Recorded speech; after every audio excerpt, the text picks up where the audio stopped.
Good evening, Saints. How y'all doing this evening? I pray that y'all are doing well. God bless. Listen, I kind of wanted to do this video here, kind of discussing some things as far as bug out bag, bug out locations, and some general information on what to do for nuclear events.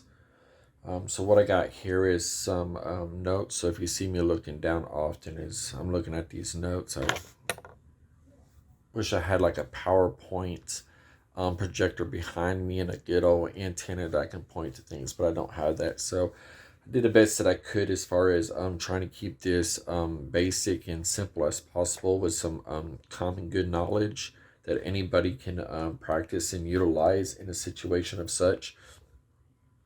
First thing I want to do is mention some websites that I've personally gotten things through. As far as delivery, it's been good. Prices are pretty reasonable. Sometimes you find sales and things are really cheap. So there's some good websites. Um, yeah. So hopefully I get through this in a decent amount of time and I stay focused. Sometimes I have a hard time focusing. So, I'm not going to try. I got a lot of notes here, so hopefully I could just stick to it. So, first thing is first, let me read off some of these websites that I use. So, for medical equipment, gear, bandages, cat tees, which are tourniquets, things of that. Some of these websites that I use is Rescue Essential. Another one I've actually ordered a lot of things from is Live Action Safety. Another one is North American Rescue. And if you're wanting to maybe catch some good tutorials or follow somebody that's really good, somebody that I enjoy watching YouTube videos on, there's a gentleman, his YouTube page is called My Medic, or I'm sorry, Skinny Medic. I apologize. He does some really good tutorials. He's very elaborate in explaining things and why they're done the way that they're done. Another one that I used to watch. I haven't watched any of her stuff in quite some time. But her page, I believe, was called Patriot Nurse. Um, yeah, she had some good stuff as well. But it's usually Skinny Medic. He's an ex-combat medic, from what I understand.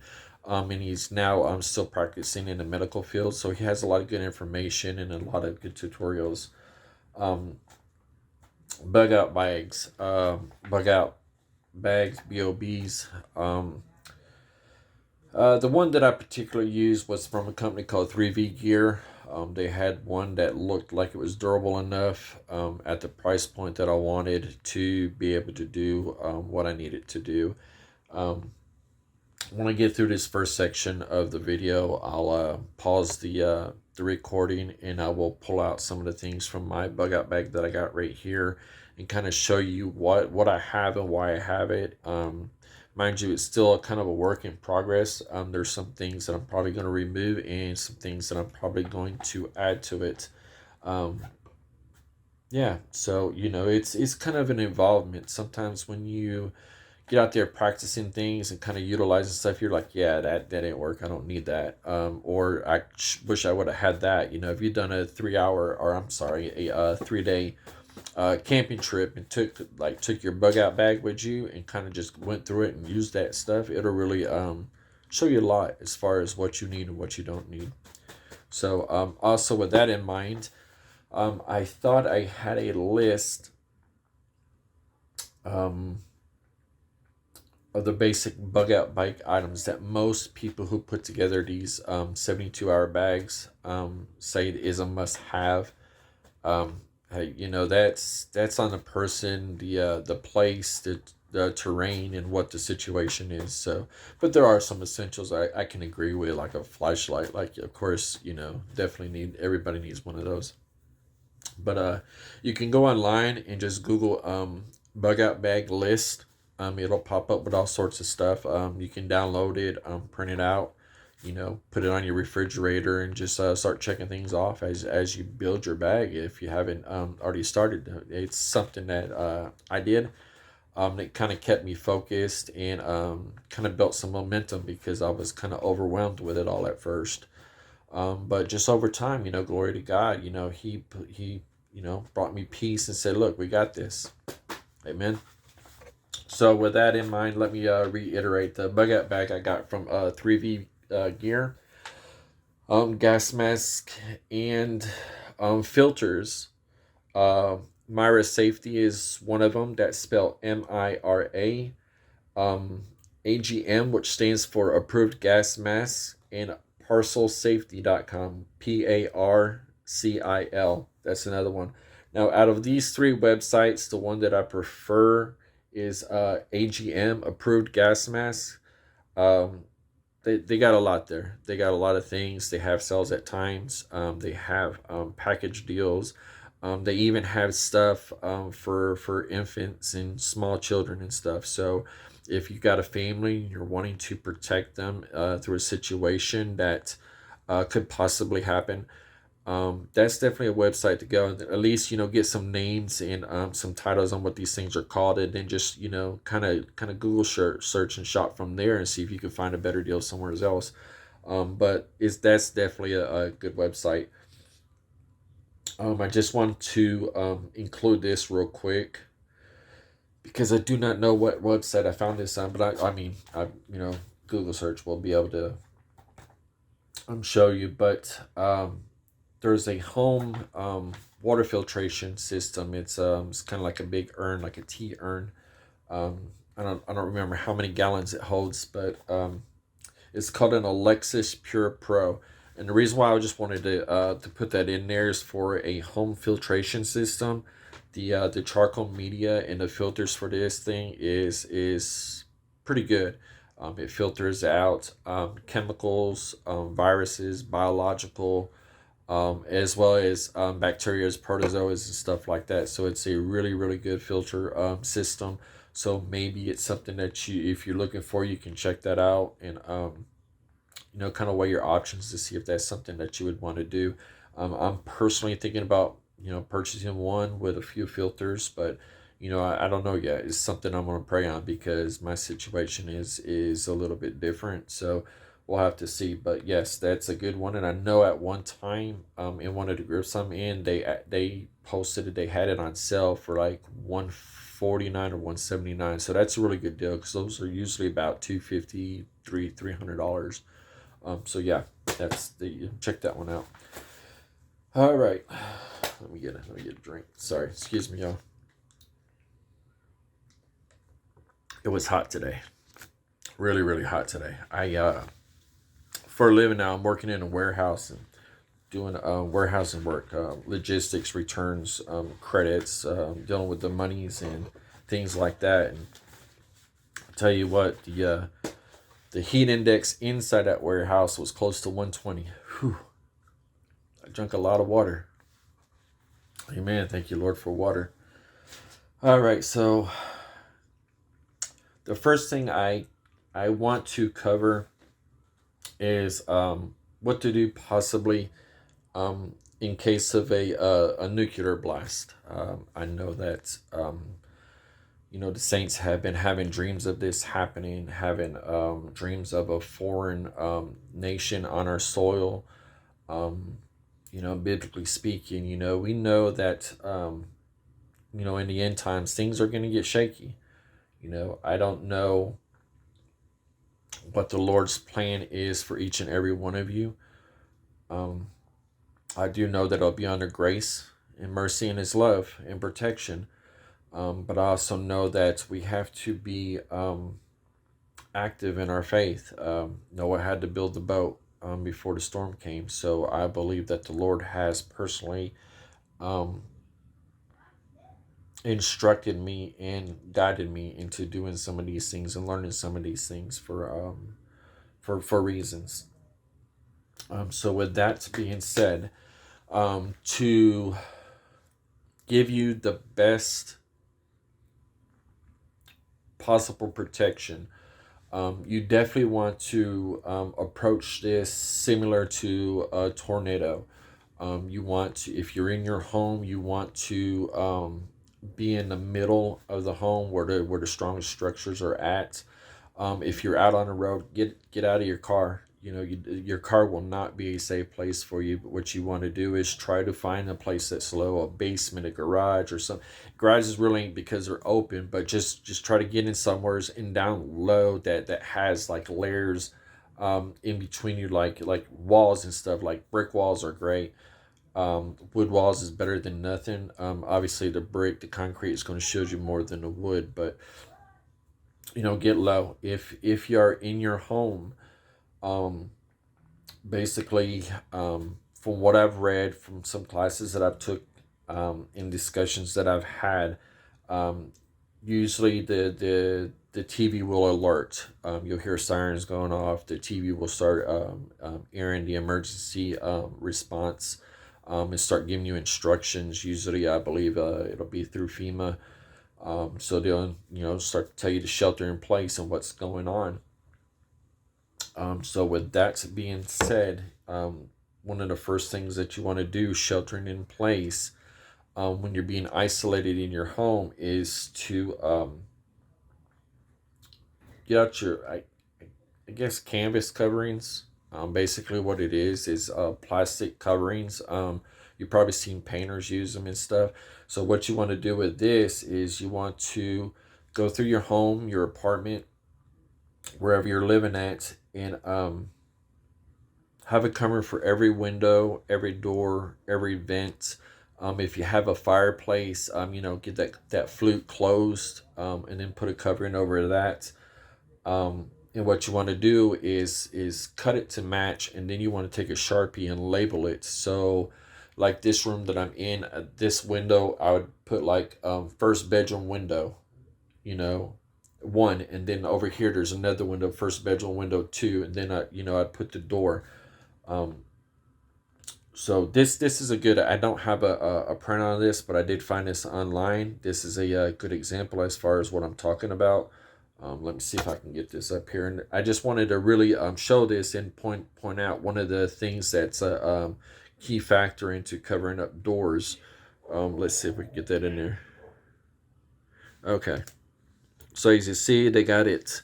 The fan, that's like an exhaust fan. They got the door labeled, the window labeled, the vent labeled.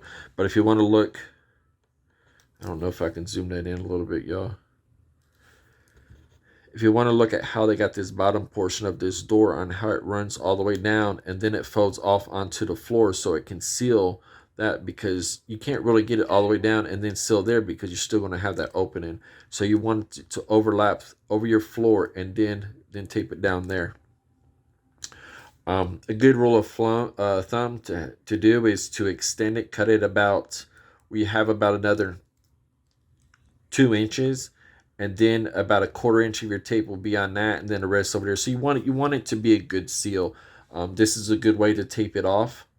Is do your corners first and then do your strips.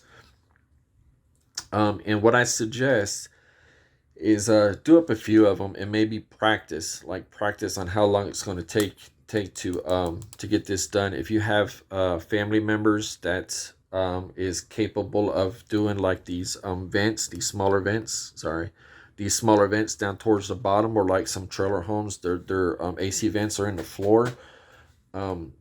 Get your kids involved, because the quicker that you can get this sealed up, the better off you're going to be. But yeah, this is a step for sheltering in place. Another thing for sheltering in place, of course, is you want to make sure you have, all the supplies, that you need: food, water, um, entertainment, board games, card games, something for the kids, coloring books, crayons, those kind of things. Um, medications and stuff. Some people are on prescribed medications. I believe that we've, spoken this before in a group, to try to get like an extra month, possibly 2 months worth of your medications. And always keep that on hand. That's always, a good thing to do, to keep all, just to have that. Because hey, if things got crazy, that would be one of the things that would be hard to come by. Um, so yeah, you definitely want to do all that. Get that home sealed up. If you're in your vehicle, get out of there. Just get some shelter, get some layers, in between you and the blast and everything that follows from that. With that in mind, I wanted to basically cover fallout. Again, this is basic information. It's not a very, excuse me, y'all. I'm sitting down here on the floor. This is not physics. I guess I don't know. This is some basic information, some good knowledge. So what I did is had these things printed out. So basically, when upon detonation, you're gonna have about like 4 different zones. You're gonna have your severe damage zone, which basically be ground zero, your point of impact. You're gonna have your moderate damage, which is outside of that, and then your light damage, which is out of that, and then you're gonna have your fallout zone. So the fallout zone is basically going to happen depending on the yield of the blast and of that particular nuclear weapon, and wind. Wind's going to definitely have a big play in that. And depending on the yield, how far that fallout is going to travel, and also wind speed, all that takes in effect. So basically, what I wanted to, sorry y'all.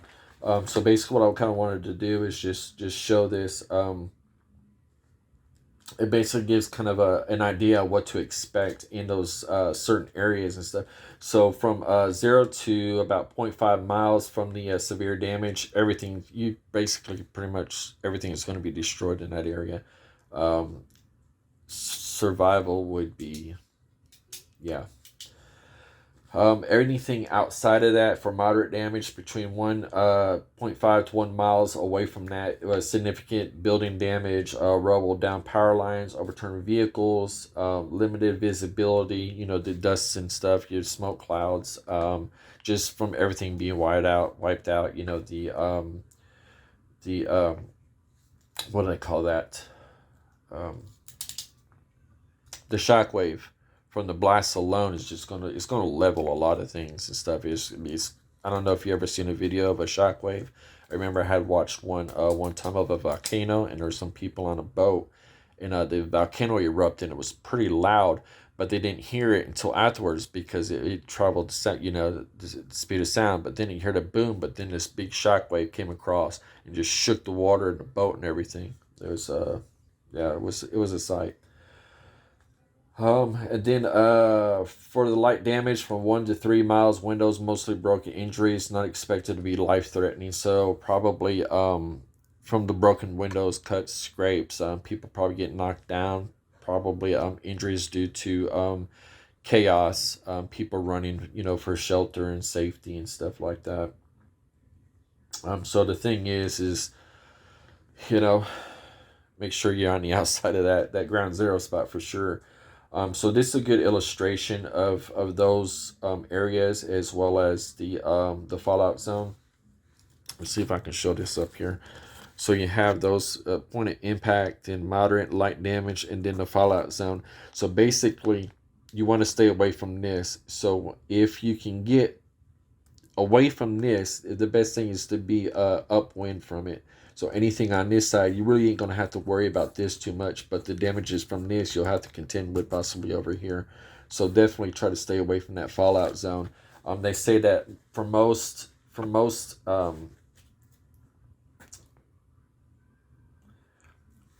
the research that has been done, the study's been done, most fallouts is reduced 80% within the first day, and then it continues to drop from that point. Things is exposure. You have 2 different types of exposure. You have rad and then REM exposure as well. Your rad exposure is radiation absorbed dose, and your REM is Röntgen equivalent. Man, if I pronounce that, it's REM. So one is an absorbed dose, and the other one is a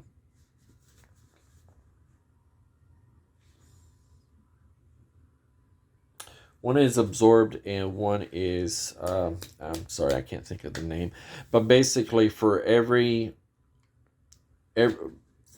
for the rad dose is for the absorption in materials, and then the REM is for people. So every REM equals 1 rad, and then 1 rad equals REM as well. 1 REM. Sorry guys, I was trying to think that through. Help me, Jesus. So basically, what you want to do is to avoid as much exposure as possible. That's why they have a lot of the PPE outfits, the gas masks, gloves. They have all sorts of stuff FEMA will utilize and stuff in their search and rescues. There's certain rules that you have to also take in consideration for the local first responders. There's a list that they have of guidelines that will help them analyze and assess the situation on if it's safe for them to go into. So if you're in these areas that says that's greater than 100 rad, which is a higher extreme of dosage, they have a choice of not to go in there and rescue anybody until that level comes down. So definitely take that in consideration, that you might just be the one that's saving yourself. So really think of that and prepare for that. One of the things that I will be personally buying, I have yet to buy, is potassium iodine tablets. A lot like 4Patriot sell them. If you're wanting to just kind of shop and see what is what, just put in your search engine, radiation tablets, and it'll basically pop up everything. There's a specific dose for age and as well as weight. So what an adult takes is less than, or is more than what a child can take. And basically what that's supposed to do is, this is a long-term preventive measure. So what it does is, there's a specific time frame after the detonation that you have to take this in the dose that's recommended for you to take, and it fills up iodine in your thyroids, and it prevents the radiation from filling up in your thyroid glands to potentially cause cancer in the future. So if that's full with that iodine, potassium iodine, it's less likely that's going to fill up with that radiation. So that is a preventive measure to do that. If you feel prone to buy a suit, by all means, definitely do so. But pray on these things. All of this, y'all, pray on it and see where the Lord is directing you and what to get. And I say this because what I am prepping for may be different for what you need to prep for, because where I live and where you live is different as well. Who is in your household versus who is in my household is different as well. So with that being said, I think I covered the basics on that. You can definitely go online and Google like rules of thumb for first responders, and it's going to give you a list. It's going to give you a list of what on what they have to look out for and stuff, and what their cautionary measures are that's going to allow them to go into an area or not go into an area. We all know that first responders, they have families as well, so they'll have to definitely think of that. So I would suggest to maybe look at it like maybe 2 or 3 days that a first responder will be able to get to you. I think that a 3-day scenario in most things, whether if you're staying at home, you're trying to leave, or anything like that, or even trying to get back home from an area, 3 days is a good rule of thumb to prepare for. 72 hours. So with that in mind, one more thing, I did do a kind of a tutorial on how to check if your mask has a good seal, and I've shown it in that tutorial. But this is the one that I got right now. Right now it has some filters on it for smoke, as well as viral. I'm a part of a CERT team, so sometimes we get activated through situations, and I just kind of put these on there because they recommend an N95 mask. I wanted something that was going to work a little bit better than that, that gave me better protection in case if I had to go be a part of something. But this is the one that I got. As you can see, it's a full face for visibility. It's got two filters. They actually sell adapters that I can actually block off one and just use a CBRN filter, which is chemical, biological, and nuclear and radiological. They have those kind of filters, and though those filters are more expensive than something like this, they're definitely worth it. So I'm gonna have to get those adapters so I can get those other filters. But yeah, this is one that I use, of course, for visibility, to see. Obviously you want to see really well, but there's other reasons why I needed the better visibility and stuff in how it's curved here. But yeah, that's what I got. So to move forward with that, I'm trying to keep this video to a very minimum. Sorry for the no eye contact here.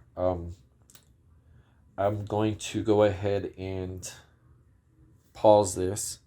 I'm going to look over the notes for the blast situation and see how that is. Again, let me reiterate. If you are prepping to survive this at your home, make sure that you have the canvas sheeting. It's like a clear plastic sheeting. The thicker, the better. Get that, cut it to size, label it, get you some duct tape, a few rows if you can. Even Gorilla Tape is very sticky and adhesive. You want something that's going to stick.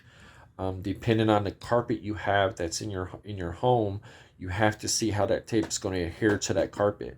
So because you want a proper seal, you might have to cut that carpet back possibly just to get that seal, or put something there that's going to be able to seal it up. I live in an older house right now, so what I'm going to do is the cracks and stuff that don't seal up in these doors, I got some spray foam, that liquid spray foam that dries real quick. I'm just going to seal it up. We're going to be in here like a bread box. But yeah, that's what I'm going to do with that. And then for the other areas, of course, the windows and stuff, I'll have the tarps for that. Also take in consideration what is in front of your windows. Do you have a big entertainment system? In the living room here, we got this big shelving entertainment system that blocks one of the windows. Well, there's going to be a broken TV and stuff, because if detonation happens, that stuff has got to get moved fast. So yeah, take that in consideration as well. If you don't want to do your whole house like that, designate a room that everybody can be in, preferably one that can allow you to possibly cook in, something that will a place that will allow you to use the restroom. Also take in consideration that there very well may not be no electricity, there may not be no running water, so plumbing may be an issue. Taking consideration for those things as well. And most importantly, though it will be chaotic, stay in prayer. God is going to get you through it. And entertain your children. Get them those coloring books, read to them, things like that. It's, yeah. So I'm going to pause this. I am going to get some things out of my 72-hour bag and just kind of go over some of the stuff that I have personally. This is just general stuff that I have. Some things specific, some things not.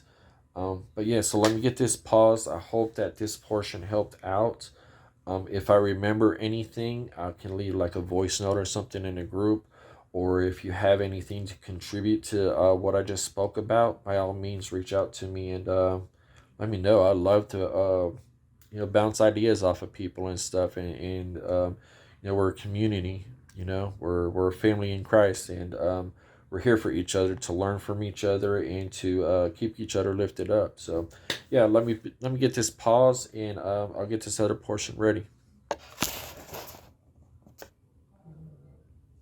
Okay, yeah, I'm back. I was going to try to take all this stuff out of this bag, and it's a lot of stuff to have it laid out everywhere. So what I'm going to do is just kind of reach through the pockets, show you what I got.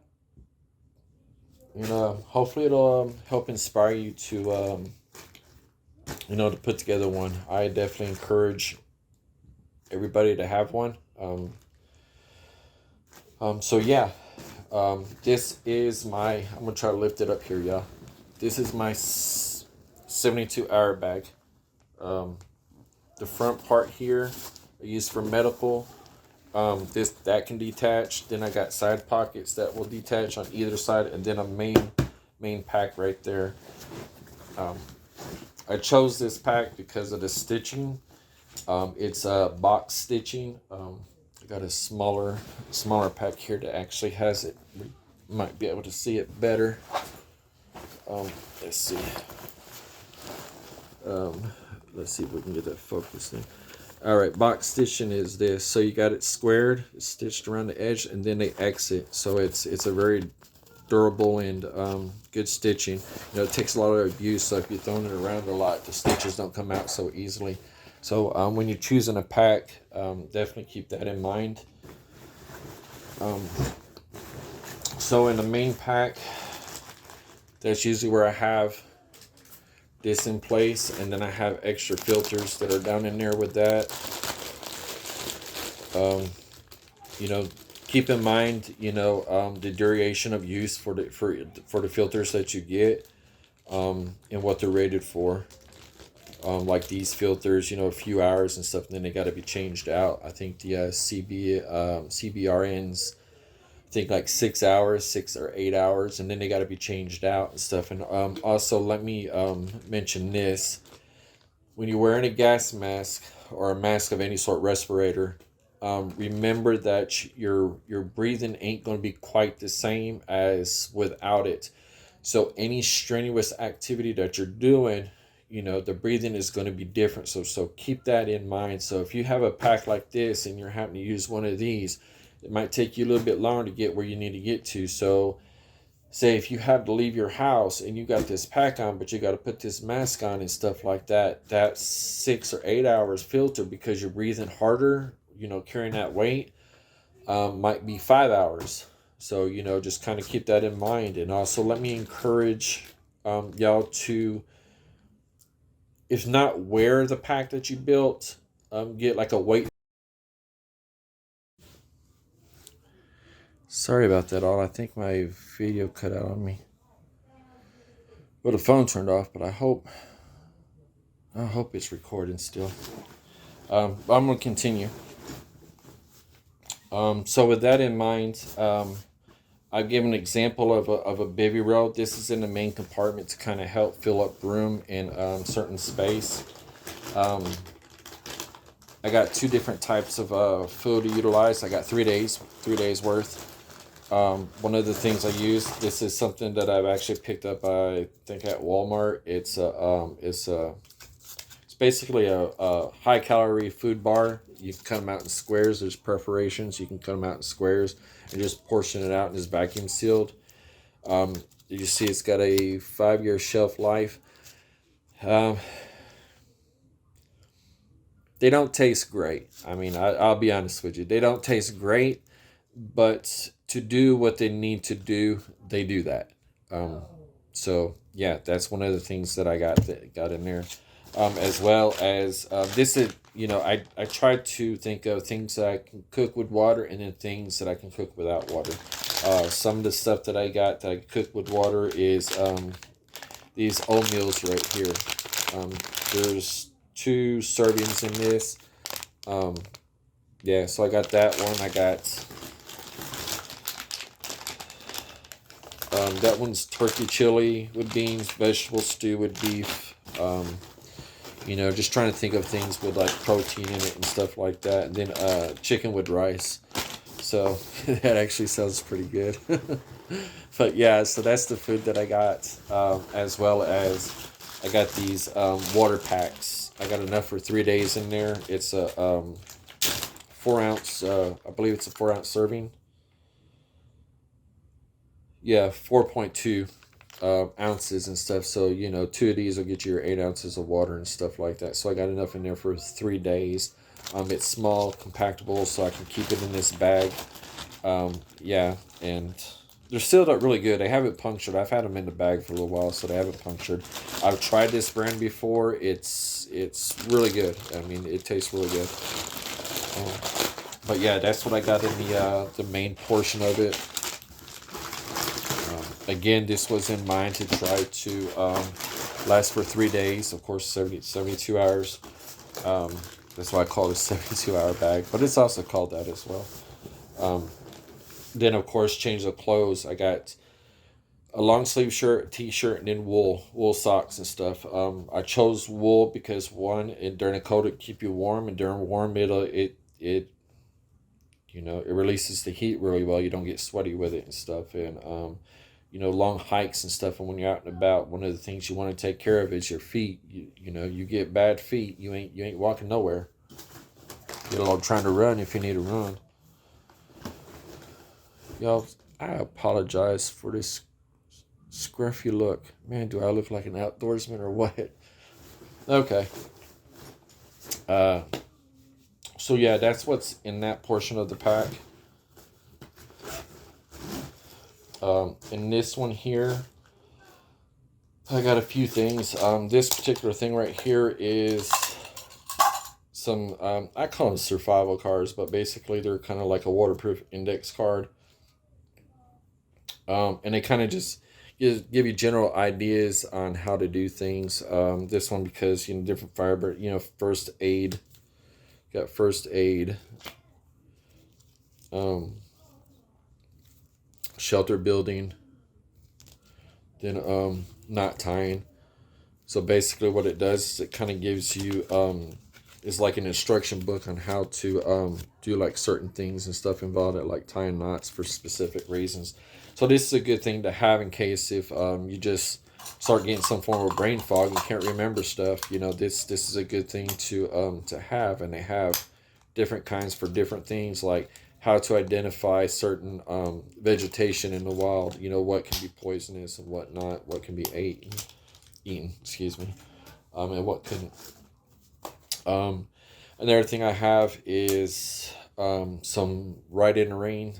Basically, it's what it says. You can write in the rain. It's waterproof pen and tablets and stuff. If you want to document what's going on, if you want to make notations of things and stuff while you're out and about, like this building has this, and describe what that building looks like, so you can kind of remember how to get back to a place or something like that. And you can jot down your directions and stuff. That'll help. Plus coordinates. That's another thing that I wanted to learn, is how to use a compass. I think the closest thing I got to that was a map scope.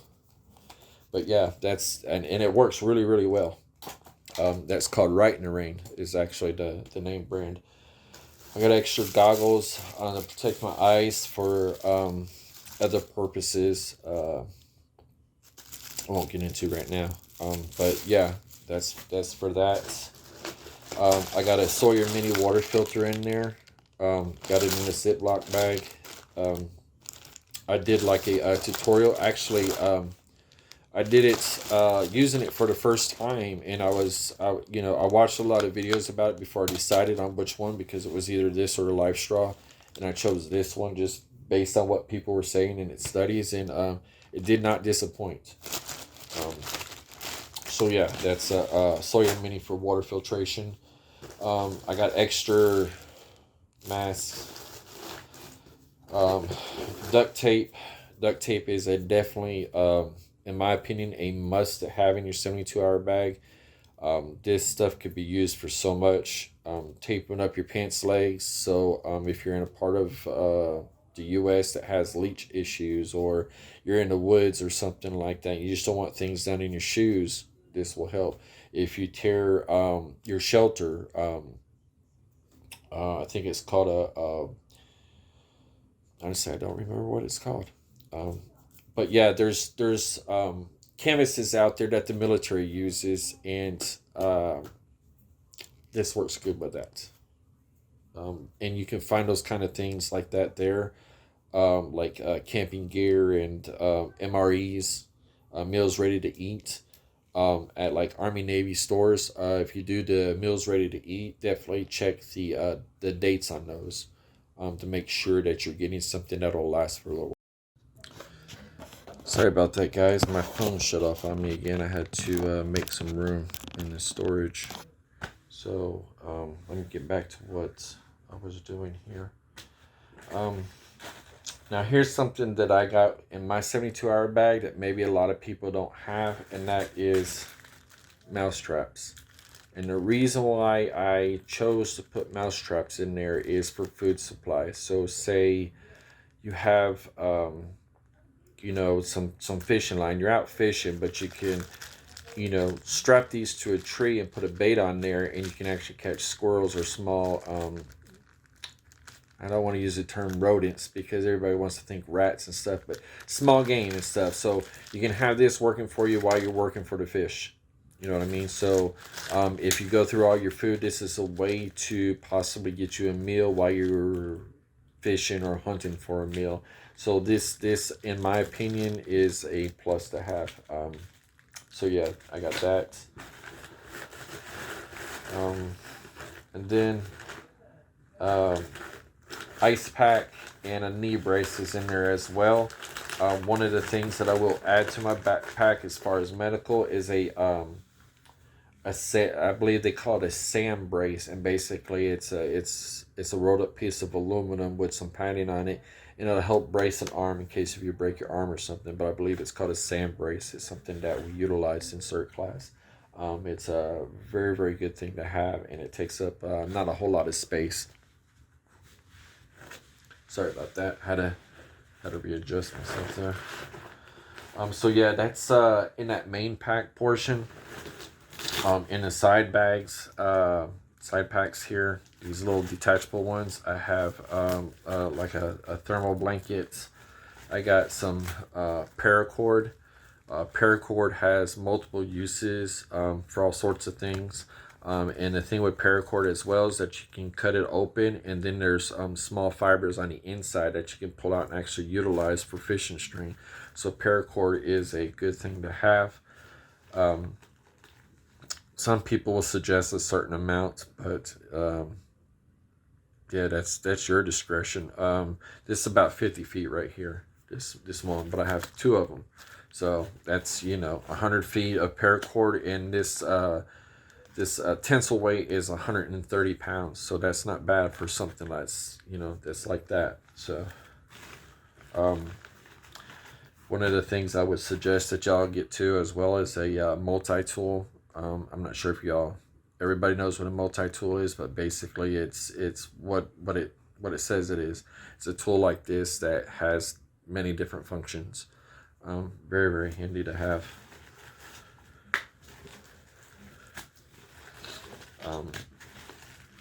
Outside of that, I have multiple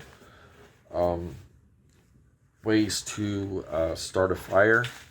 I have this. I picked up this stuff. It's called Blackbeard. It's a fire accelerant. You can basically light this stuff, and it's waterproof. So this is one of the things that I have, as well as several lighters. Cheap way to have it. Okay, my phone cut it off on me again, so it is definitely running out of storage space. So what I am going to do is just instead of showing, just verbally kind of go over some of the medical stuff that I have. You definitely want to keep in mind when you're building this on food, water, shelter, and for me as well, defense, and then medical. You want to keep in mind when you're doing your medical, changing bandages and stuff, you want things that will help stop bleeding. They make several different types of things like gauze that you can actually fill in the wound, as well as powders that will help stop and clot up the blood. They make different kinds of bandages. One of the bandages I use is a Israeli bandage. They work really well. Tourniquets, they have elastic kind of tourniquets for less injuries that don't need as much pressure as a regular tourniquet that that it'll apply to pressure. Sorry about that again, y'all. All right, hopefully this will be the last one. Tourniquets, you want to be able to have things that's going to be able to apply pressure to a wound without you have to physically always keep pressure on it. You want to have things that will aid in that. I have tourniquets as well, cat tees. for specific reasons. I have chest seals and stuff like that for other reasons as well, but those are things that are personal to what I use. Different types of band-aids. I use a liquid band-aid because it's really great, but yeah, it's definitely doing a lot of cutting out here. Yeah. So yeah, I use tourniquets, definitely different types of band-aids, bandages, 4x4, gauze pads, tapes. Ace bandage is a good thing to have if you have issues with like ankles or knees. Take in consideration those things. Just really build your pack to where, like I said, you can eat for 3 days and have water for 3 days, whether if it's distilled water or running water. I got distilled water with me too because say if there's not a water source through the public water system, everybody's going to be at that particular water source that you might be at. So with that in mind, if you're at home and you have to go to a creek, a lake, a river, or some sort like that. All right, y'all, I'm going to have to go ahead and bring this video to an end. I'm running out of storage space. So hopefully the guy that's going to edit this together will do a great job with it and just kind of make it make sense. I feel like it might be all over the place, but nevertheless, I hope that it's been some good information, kind of get y'all thinking about what you want to do as far as these events that we know are going to be coming ahead. So God bless y'all. May the strength of the Lord be with each and every one. May his provisions be found abundantly with you, and take care of yourself. All right, God bless. Okay, this is a demonstration of the petroleum jelly on a cotton ball inside a square aluminum piece of foil. Basically what I did is just fold it over as such. This particular one has a burnt cotton ball already in it, but I just folded it in a square, made it kind of thick because it will heat up, so you're going to kind of keep in mind for that. But it's just a square. It'll be real easy to pack. You could put something like this in a Ziploc bag, and you could put, I don't know, several of them as long as you have the room for it. But basically you want to saturate the cotton ball with the Vaseline, the petroleum jelly, because the more you have on there, the more you'll be able to use it, and it can be used 2, 3, or 4 different times. But as you see, it's pretty saturated. So sorry about that, hands are dirty. So basically what you want to do for something like this is good for use with something like this. This is called a ferro rod. So basically you take this, strike it across here, and it'll create a spark to ignite that. So I wanted to give a demonstration on how this works. Just for some good knowledge, good wisdom to have.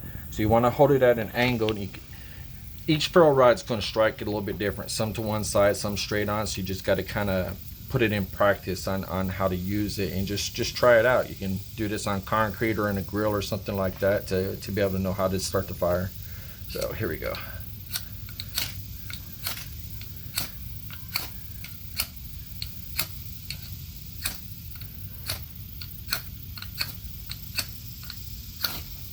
Almost.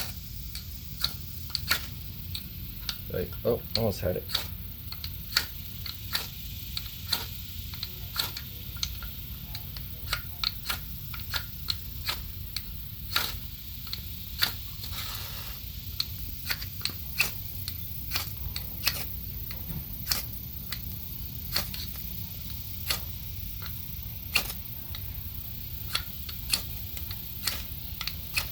Okay, stop the video. It's not working.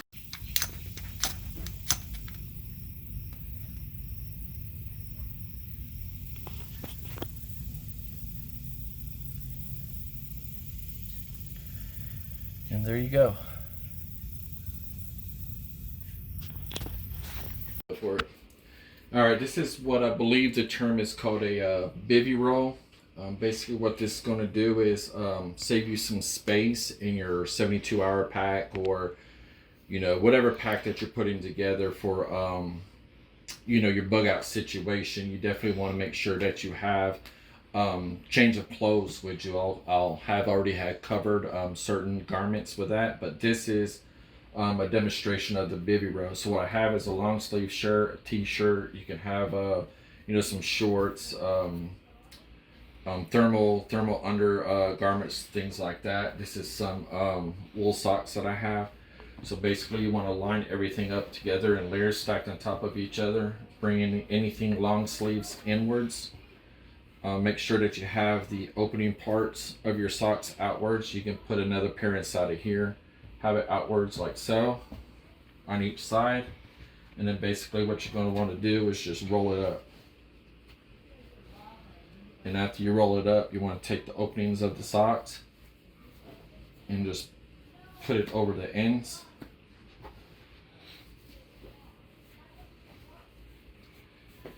And then you can either set that at the very bottom of your pack or long ways on the side of the pack and just pack things next to it.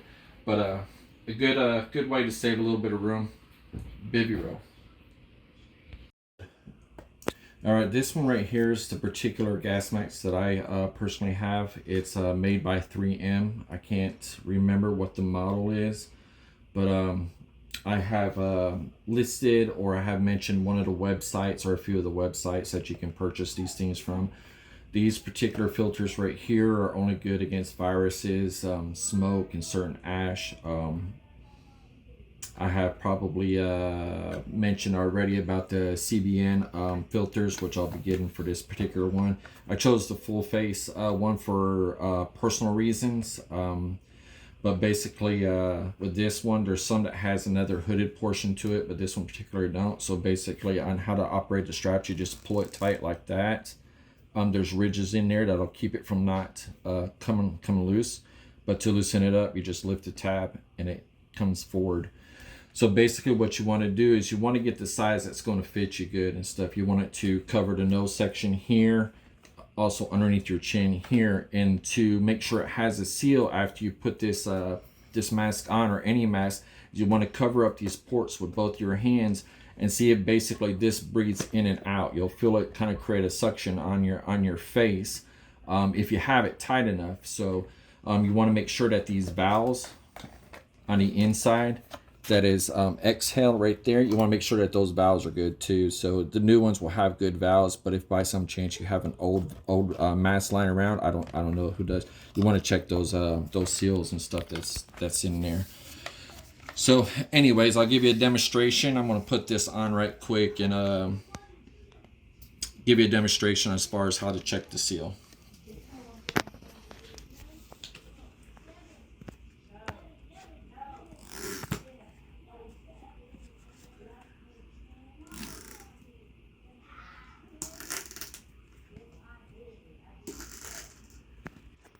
Okay, it sounds pretty good. So you want to make sure you get oxygen. You can see these move right here. So it's doing the filtration portion. And then to check to make sure it's sealed, just cover these up. As you see, it's creating a pressure or a vacuum in here.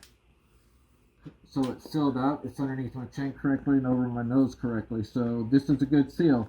If you're not too sure, just pull it a little bit tighter if you have to. I mean, you don't want to cut off circulation in your face by any means, but you want a good seal. And remember that if you're utilizing a gas mask, it's going to cut back a little of your breathing abilities. It's not like it's the same as if you don't have something over your face or anything like that. But, you know, it's definitely going to do what it's supposed to do.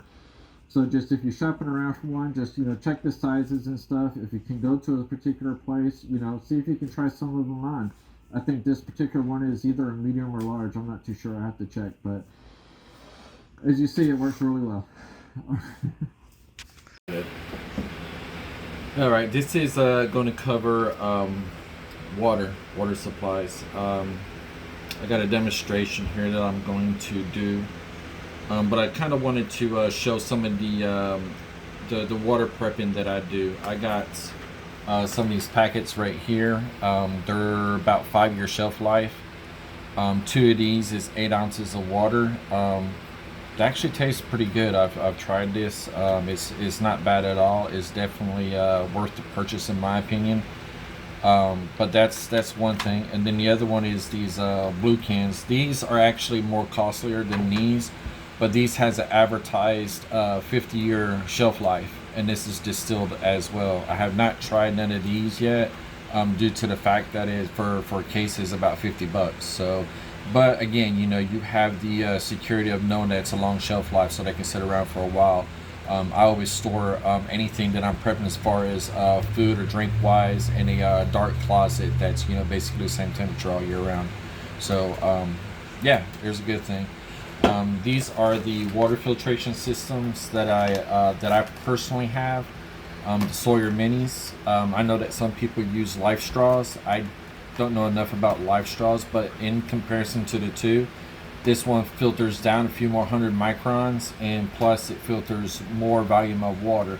This thing is advertised 100,000 gallons. So yeah, we're going to be bold here and do a demonstration and possibly drink this water. So yeah, here's the water source. Okay, we got clear glasses here. So what we do, I personally have two different filters. I have one in blue. This is a new one that I just purchased for this demonstration, but I have one in blue and also in red. So I had planned on doing a double filtration, once through there, and then whatever came from that filter process, run it again through the orange one. So but we're going to find out if just one is good enough. I believe it is, though.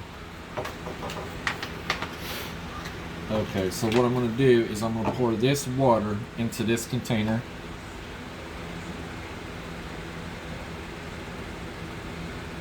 Try to get all the murkiness in there.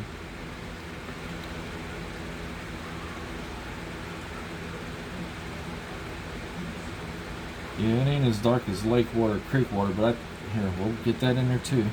But I tell you what, I don't think I would want to regularly drink this myself. Alright, so it has a way of flow. The water has to start from here and flow through here. Alright, before I go any further, it does come with a lid for this, as well as a straw. Some people just drink it from here like so.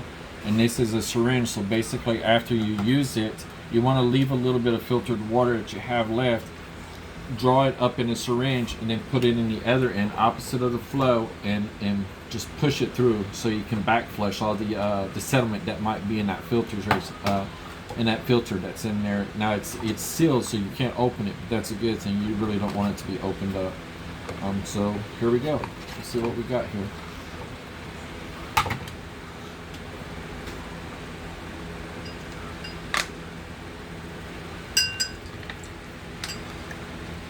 And as you see, it's coming out pretty clear.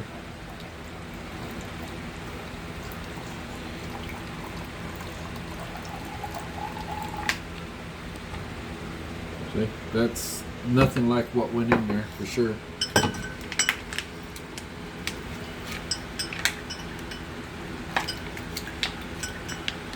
I might have to pour some from that into there. Maybe. It takes a little bit of pressure that you get to go through. It's like you're forcing it through that media that's in there, so it can filter. All right, that's all of it there. I'll go ahead and take this off. As you see, it's sealed there, so you ain't got to worry about that. And this is the water. So look, for sake of demonstration, I am going to drink this.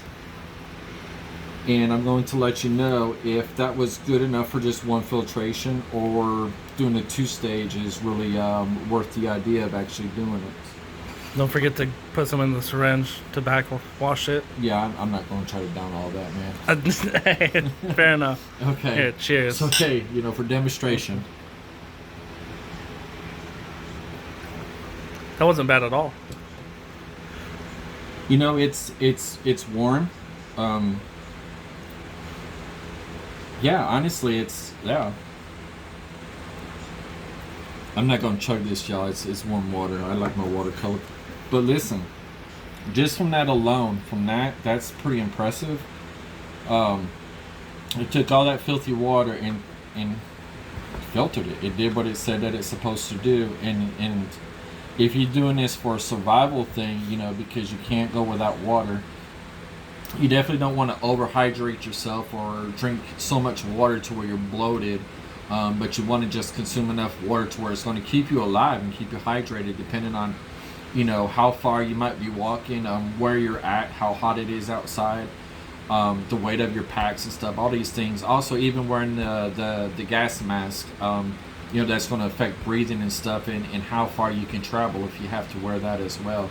But this is a good idea. This was $21. So, you know, for $40 you can get two of them, one as a backup or just double filter it. I strongly encourage that. You know, thank you. God bless. Go. All right, this is gonna be the back flushing portion. So you just get your clean water that's been filtered. Make sure that that's the way it's gonna.